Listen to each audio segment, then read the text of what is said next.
Hello, everyone. My name is Stanley St. Rose, and today we're going to be talking about the novel Things Fall Apart by Chinua Achebe. Now, before I go into summary analysis of this work, please remember to leave a like, subscribe, and or comment so that the channel can continue to grow. All right. A lot of things are happening here within this work. We're following a man by the name of Okonkwo.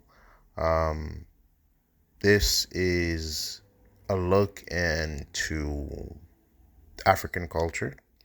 It's a look into European colonization of Africa, what role that played within African cultures.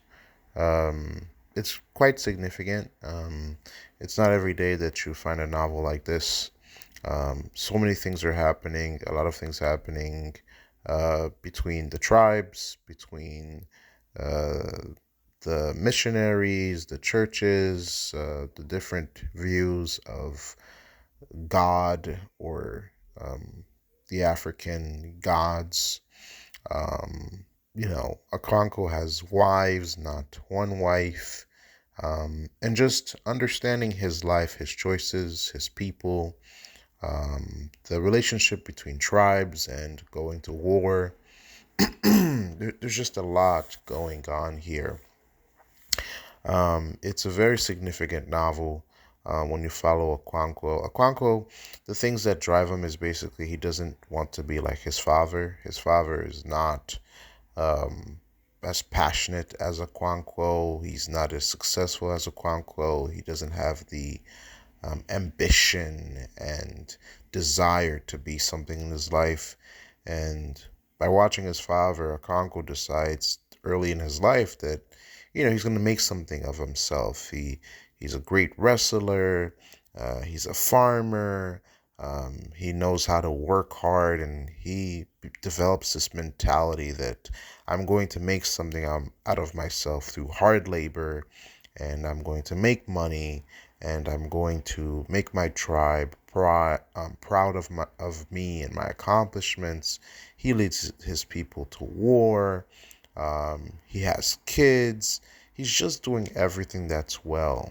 But ultimately, he does get kicked out of his tribe for 7 years because he ends up shooting one of the elder's sons. When you shoot an elder's son, it's just not good. All right. So he gets kicked out for 7 years, and he knows that he can return to his tribe. But it's a big blow when you work so hard. You just get walloped like that after you work so hard to build wealth, to make a name for yourself, to separate from your father's legacy, and then to get kicked out. It's just not good at all. Later, what happens is that the missionaries start coming in, and European colonization starts to become a big problem, and the colonials, the missionaries, the different viewpoints start to clash. Now, this is something that's very interesting is that the missionaries would go after the people who are the weakest in the tribe. So you wouldn't go after the people who are the chiefs and the elders and the people who are doing very well. They went after the outcasts. And yeah, I mean, the poor usually are the first that believe. Even in the Bible, it says that, well, it's easier for a camel to go through the eye of a needle than for a rich person to enter the kingdom of heaven. So even in Christianity, um, it suggests that, well, the poor are more likely to believe. It's not that the kingdom of heaven is just open to them. It's just that those are the people that are usually looking to be saved or looking for answers or trying to find a way out of misery. And well, ultimately, what happens here is that that's what you get. You get the outcast, the poor, the people who are at the bottom of African society in Nigeria. Within a Congo's community, they're the first one to, convert. And this causes problem because it switches everything on Aquanquo, his community, his tribes, because you're not only trying to make a name for yourself in your own individual tribe and your own individual society, but now you don't know that, well, you're being invaded by European powers, and missionaries are coming in and they're preaching a different way of thinking, a different way of life. And you have your own gods and your own beliefs about your gods, and the Europeans certainly don't believe in what you believe in, and they're not going to affirm what you believe in. And so Aquanco is trying to make a name for himself. He's trying to fight against Europeans and their beliefs, and he's trying to somehow, because like if you work so hard within a given system to make a name for yourself, to build yourself up, and then the game just gets switched, you're kind of drowning. Um, so all of this is going on within the work, and Aquanco is just trying to. He's always ambitious. He's always a leader. He's always trying to solve the problem his own way through hard work and determination. But ultimately, with prison coming into the reality and politics coming into the reality between the European powers and the tribes and politics becoming a big issue. Kwanko just gets lost in the mix, and he has to pick a political side, which side to defend, which people to trust and not to trust, and ultimately, he ends up, decapitating someone. Different sides are after him, and ultimately he commits suicide. He dies. He commits suicide, and the story pretty much ends in this place of things falling apart. I mean, Conquo seeing his father not being a good father figure in terms of hard work and determination. And Aquanco is like, I gotta be better. I have to do better with my life, build my life, work hard, and it's gonna pay off. But as much as he works hard, certain mistakes like him shooting the elder son, um, you know, different. I mean, things keep happening to him. Even like it's like you could work so hard to build yourself up, so hard to make something out of yourself, but each time it just blows up in your face. And I mean, things do fall apart piece by piece. They just fall apart. From getting kicked out of his tribes, from dealing with missionaries, from dealing with European powers, from dealing with different tribes. Things just keep getting worse for Okonkwo, to the point where he ends up committing suicide. Um, so he never could fully accomplish his dream of you know just being that elite individual within his tribe.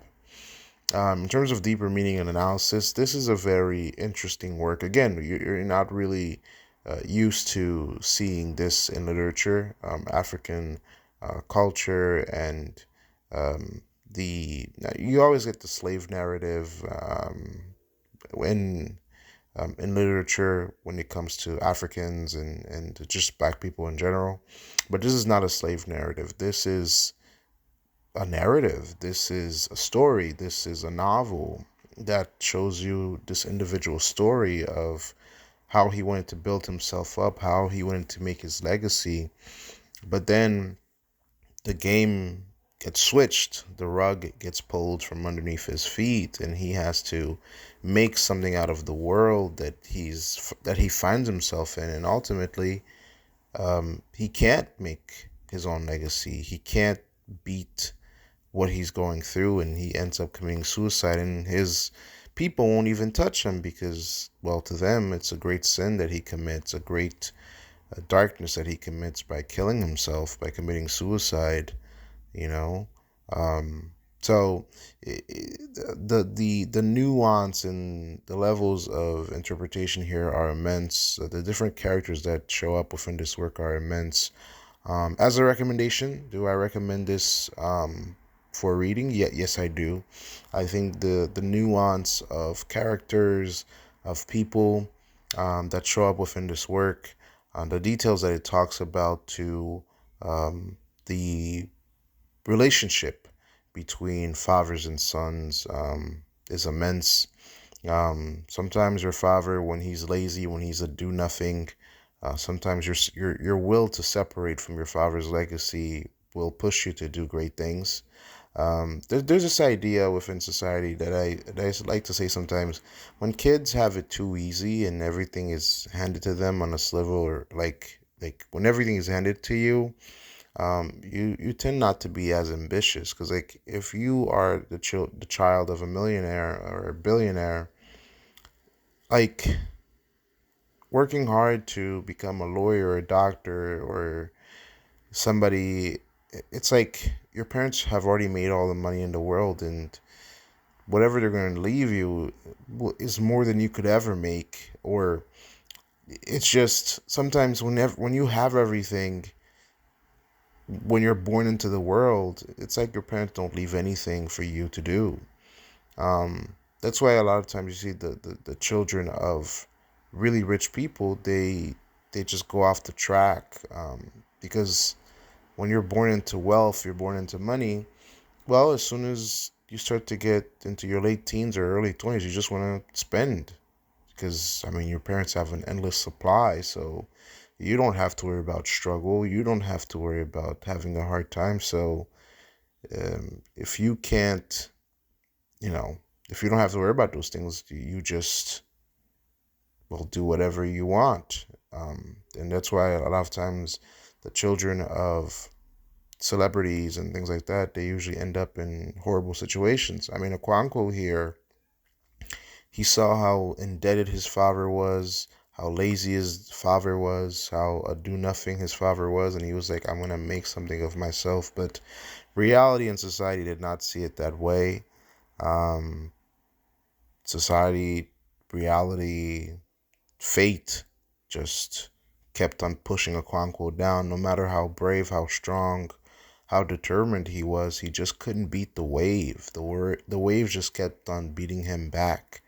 So, very interesting book. Again, there's much more to it, but that should give you a good understanding of what to expect from this book and what it's about. All right. That's all I have to say. Please remember to leave a like, subscribe, and or comment, and I'll see you guys in the next video.